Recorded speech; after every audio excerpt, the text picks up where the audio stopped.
béni sois-tu, le Dieu grand, suprême et merveilleux. Voilà, qui me donne encore une fois l'opportunité de parler de sa part. Ce soir, je vais parler et je serai très franc et très bref. Alléluia. Voilà. Merci Jésus, merci Jésus, merci Jésus. Voilà, je me présente, je suis le ministre de la prière de Jésus, c'est une grande efficacité. Merci bien. Je salue aussi particulièrement tout le monde et tous ceux qui me connaissent. Voilà, d'avance, que Dieu vous bénisse et que la grâce et la faveur de Dieu soient avec nous dans ce moment difficile que je peux dire l'humanité est en train de traverser, surtout l'Afrique particulièrement. Soyons bénis. Amen. Voilà. Le passage de mon message, de mon intervention est tiré dans le livre de 2 Rois, chapitre 1, à partir du verset 1 à 5. Alléluia. Verset 1 à 5. Voilà. Il est dit, 2 Rois, chapitre 5, à partir du verset 1. Il est dit, en ce temps-là, Ézéchias fut malade à la mort. Et le prophète Ésaïe, fils d'Amon, vient auprès de lui et lui dit, ainsi parle l'Éternel, donne des ordres à ta maison car tu vas mourir et tu ne vivras plus. Verset 2, Ézéchias tourna son visage contre le mur et fit cette prière à l'Éternel. Ô Éternel, verset 3, souviens-toi que j'ai marché devant ta face avec fidélité, ouais, avec fidélité et intégrité du cœur, et que j'ai fait ce qui est bien à tes yeux. Et Ézéchias répondit d'abondante larmes. Verset 4, Isaïe qui était sorti n'était pas encore dans la cour du milieu lorsque la parole de l'Éternel lui fut adressée en ces termes. Retourne et dis, verset 5, à Ézéchias, chef de mon peuple, ainsi par l'Éternel, le Dieu de David, ton père, j'ai entendu ta prière, j'ai vu tes larmes, voici je te guérirai. Le troisième jour, tu monteras à la maison de l'Éternel. Je vais m'arrêter là et je disais tantôt que je vais être très bref. Voilà, très concret, très bref. Alléluia. Voici une histoire très simple et forte. Amen. Il s'agit de quelqu'un qu'on appelle Ézéchias qui fut en son temps roi. Et la Bible dit qu'il avait une maladie qui était vraiment sérieuse, qui devait l'emporter. Et Dieu dépêche un serviteur, pas un serviteur de moi, celui qu'on appelle le prophète Ésaïe, en son temps même qui a prophétisé 500 ans avant la venue de Christ. Et nous connaissons Ésaïe, qui veut dire le salut nous vient, oui, le secours de Dieu. Alléluia. Donc Ésaïe qui vient et qui dit au roi, il est temps, il faut donner des ordres, n'est-ce pas, à ta maison parce que tu vas mourir, tu ne vas plus vivre. Waouh! La Bible dit que lorsque Ézéchias a appris cette nouvelle, Ézéchias va tourner son visage contre le mur et puis il va adresser cette prière à Dieu. Il va adresser cette prière à l'Éternel. Il va dire à l'Éternel, Éternel, souviens-toi que j'ai marché devant toi avec fidélité et intégrité de cœur et que j'ai fait ce qui est bien à tes yeux. Alléluia. Et la Bible dit qu'il va commencer à pleurer. Oui, il va commencer à pleurer. Avant de pleurer, il a dit d'abord, souviens-toi que j'ai marché devant toi avec intégrité et d'abord fidélité et intégrité. Et j'ai fait ce qui est bien à tes yeux. Amen. Et la Bible, il va pleurer. Et la Bible dit encore que le prophète Ésaïe n'était même pas encore sorti de la cour royale. Lorsqu'il entend la voix de Dieu qui lui dit automatiquement, retourne rapidement, car j'ai écouté la prière de mon serviteur Ézéchias et dis-lui qu'il ne va pas mourir. Oh. J'ai attendu la prière de mon serviteur Ézéchias. J'ai entendu.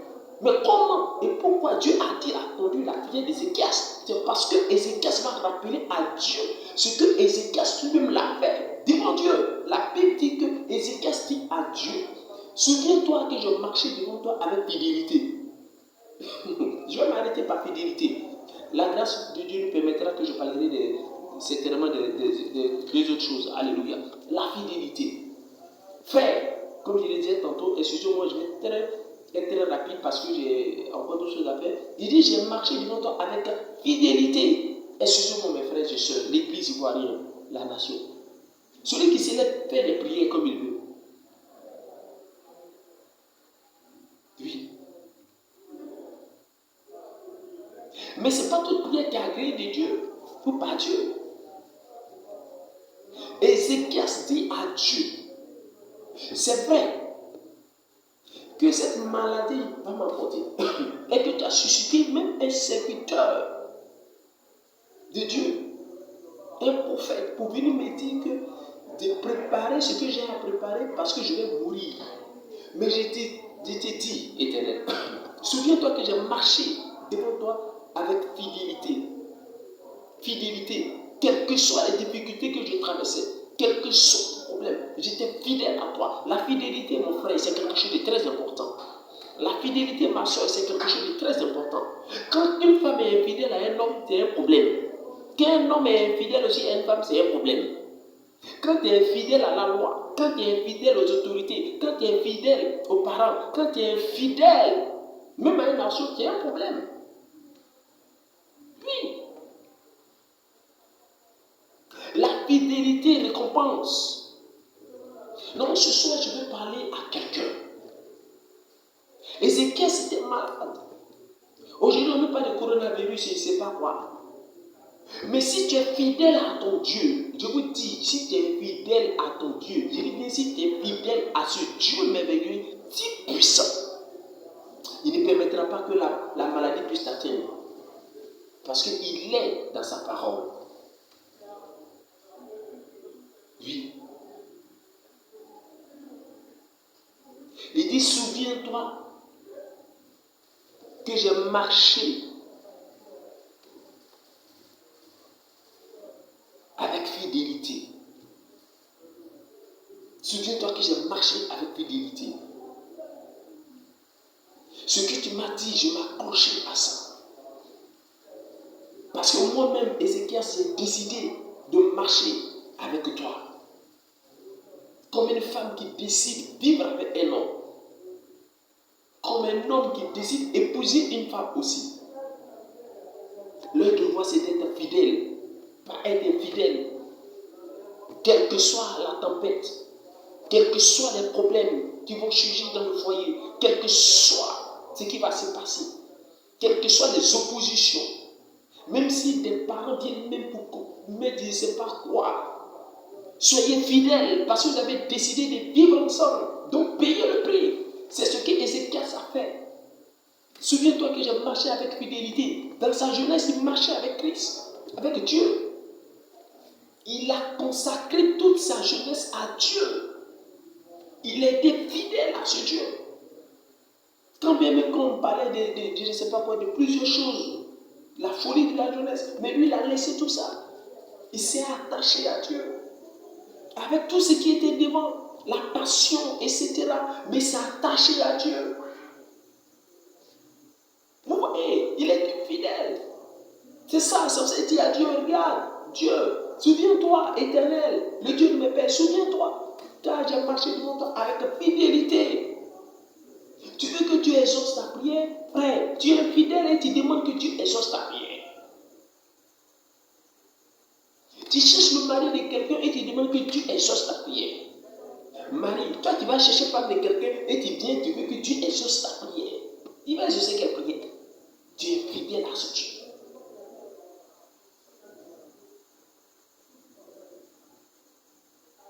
Pour que Dieu puisse avoir le regard dans ta prière.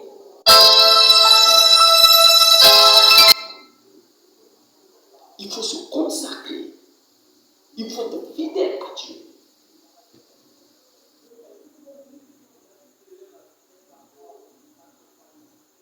Alléluia. Car Dieu aime la fidélité.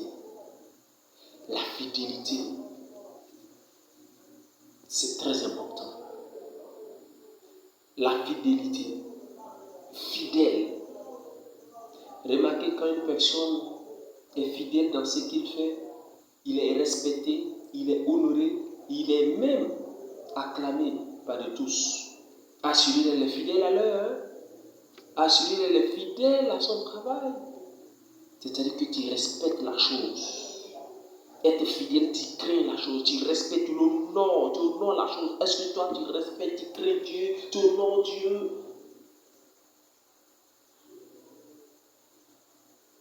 Être fidèle, c'est honorer Dieu. Tu parles de Dieu au bout de tes lèvres, tandis que tu es fidèle à Dieu. Dans le langage, dans l'accoutrement, dans le comportement, tu es fidèle à Dieu. Et tu voudrais que Dieu t'exauce. Une prière efficace vient de la fidélité avec celui qui t'a créé. Tu veux avoir une prière efficace. Ézéchiel, c'était dans des moments difficiles. Il avait la maladie qui devait l'emporter. Jusqu'à ce que même Dieu dépêche son moyen pour lui dire, c'est le temps, c'est l'heure, il est le moment de dire ce que tu as dit, maintenant tes dernières paroles, parce que tu vas partir, tu ne vas plus vivre. Mais la Bible dit que Ézéchias va rappeler à Dieu que j'ai marché devant toi avec fidélité. Ah non, on va parler de marcher devant toi avec fidélité. C'est-à-dire que j'ai consacré tout à toi.